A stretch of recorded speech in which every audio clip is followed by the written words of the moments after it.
I don't know if you know this, but Hublot has only been around since 1980.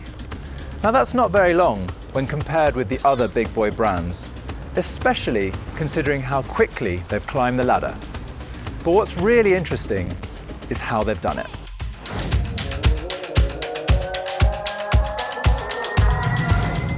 We thought that we would need a luxury SWATCH watch. The SWATCH watch was an extraordinary innovation. It was plastic, it had colors, some were transparent, and it was a watch for fun. But it was a watch at 50 Swiss francs, so $50.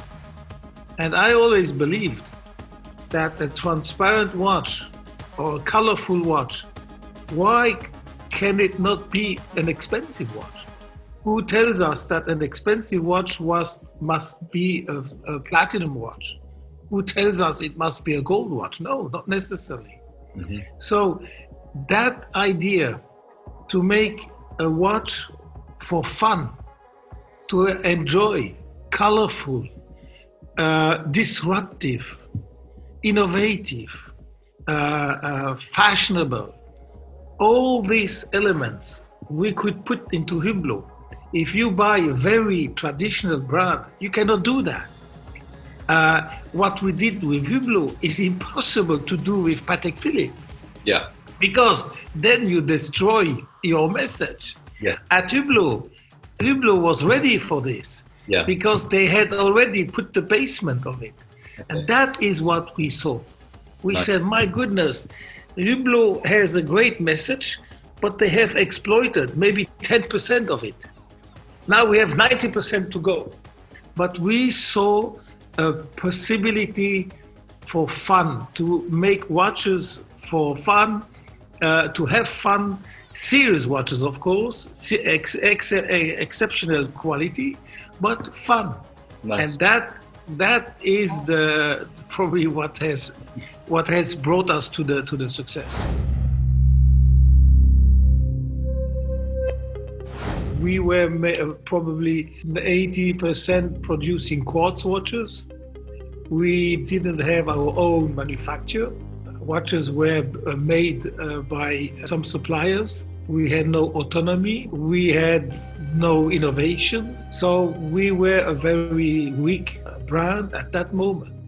We were doing 26 million turnover. Now we are above 700. So you can see the difference. We had something extraordinary. We had a great concept. We had a great message. The fact that all the Hublots had rubber straps were with a gold case or steel case. The fact that the look of the watch was quite similar to a porthole. There was an inspiration of a boat. All this has, of course, were very positive elements that have helped us to develop it. But the picture was not so attractive, but it was attractive for us because we knew what we could do with the brand.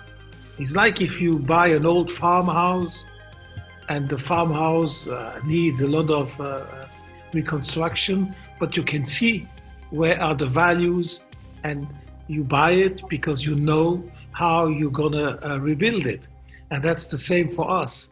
So the fact that Hublot was weak was an asset for us because number one, we could buy it for a reasonable price, and number two, we could build on that. Yeah. But we have built on a very stable, very good concept that is the concept of fusion, where you mix past and future, or where you mix tradition and innovation. That base was there already.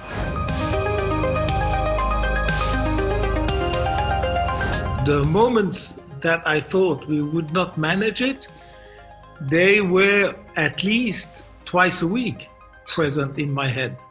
The only thing I can say, I had doubts non-stop, more or less. And I came to a point where I said the doubt is my enemy.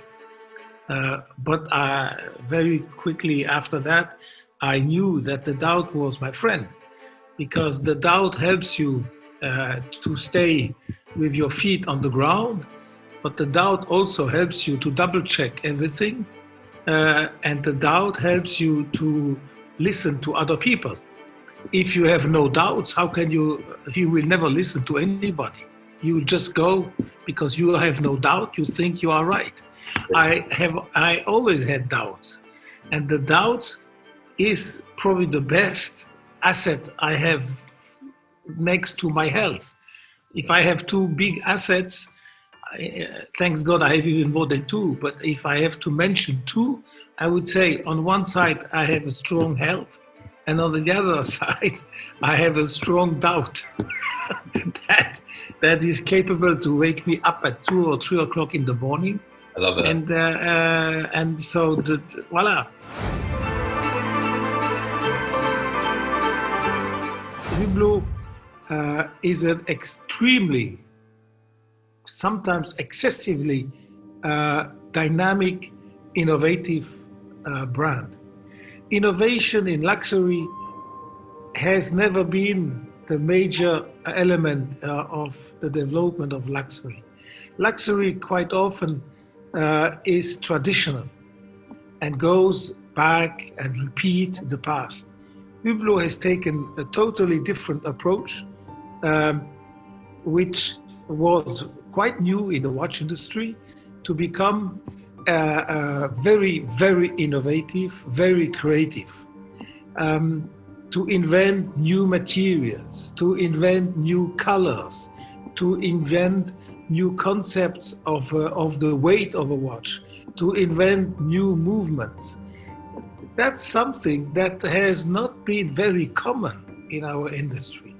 And because of that, because not so common, the visibility of Hublot has been very strong. You know, if everybody makes gold watches and steel watches and white gold watches and platinum watches, and suddenly you make a red ceramic watch, your watch people will notice and say, "Wait, what's that?"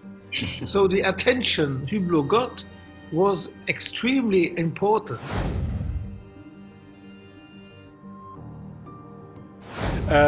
And I remember with Mr. Croco, he had his financial guy with him, Mr. Biver, and Mr. Biver just wrote on a paper the concept of the fusion. He explained to Mr. Croco what is Hublot. He put a tree for the rubber, he put the mine for the gold, he put the earth, and he explained Hublot is this, putting together tradition and innovation. And Mr. Croco was like, wow, incredible. He did it, but he didn't realize that was the concept, that was the DNA of the brand. And on one page like this, in the book, this drawing is in the book, of course. With one drawing, he defined what is the brand. It's fantastic. And Spain has been always the biggest market of Hublot for over 20 years. Thanks to the King of Spain. So the King of Spain, Juan Carlos, in the 80s bought this famous Hublot Classic, and everybody followed what the King was wearing, and it became incredible. It was almost at the level of Rolex in Spain. Hublot, for the 18 years old or for the wedding, the Hublot was the present. So when we arrived with Jean-Claude in 2004, Spain represented the biggest part of, which was not normal in a way, because Spain is number 9 or 10th market of the industry.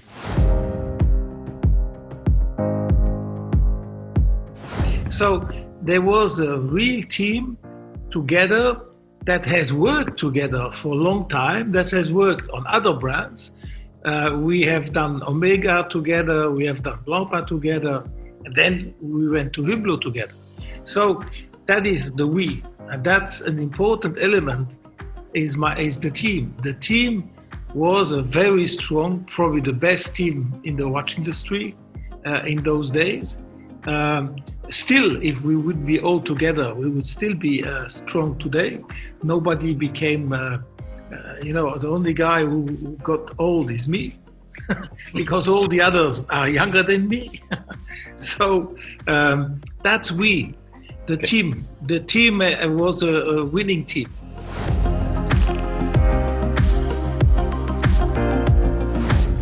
Yes, I think what Hublot has really invented in the sponsoring and partnerships is that we don't do just one sponsoring. You know, we used to say you go in one sport and you stick in that sport. You go in golf or you go in tennis. But for us, we said, I think our customer today and our potential customer of tomorrow as well is a person that likes to have different activities. So he can go to a football game, he can go to see a Formula One, he can buy a Ferrari car, he can watch cricket for specific regions of the world. And so Hublot, we said we were going to follow our customer, and he can go to Saint-Tropez or he can go to Courchevel to ski, and every time he sees Hublot. So at the end he has the feeling that Hublot is part of his world, so for him it's normal to wear a Hublot watch.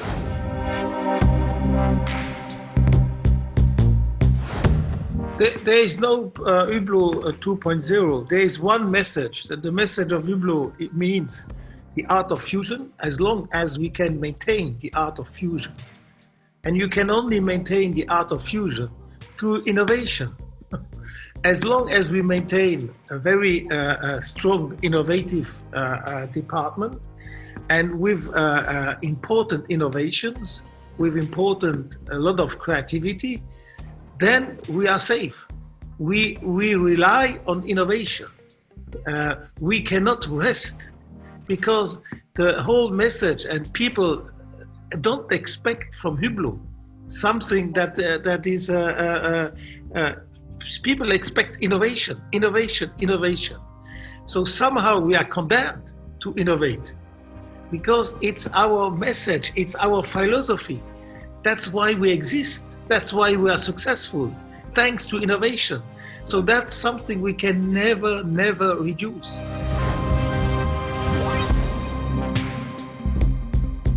That's a very good question. Yes, the excitement factor is essential, and we had it at Blancpain and we had it at Hublot. What is it? It's the passion. If you are passionate, that's enough. If you are passionate, you can play Mozart or you can play Vivendi. It doesn't matter. You are passionate about music, and you can play different music. You can eventually even play Carlos Santana. So there is no limit if you have passion. And that's what we had. We were the same team, and we were sharing the same passion. And at Blancpain, the passion was for the message and the brand and the product Blancpain. At Hublot, it was for Hublot. At Tag Heuer, it was for Tag Heuer. At Zenith, it was for Zenith. So, same people, same passion, boom. And I always said, we can restructure any brand, even today. And if there is one spending that you can never cut, it's R&D. Yeah. Because we are an R&D brand. We are not a traditional brand. Yeah. We are an R&D brand. That's how I would define Hublot. We are a disruptive brand. Great. And to disrupt, you must innovate. Because if you do what others are doing, you don't disrupt. You must be first, different, unique. As long as we are first, different, unique, we're going to win.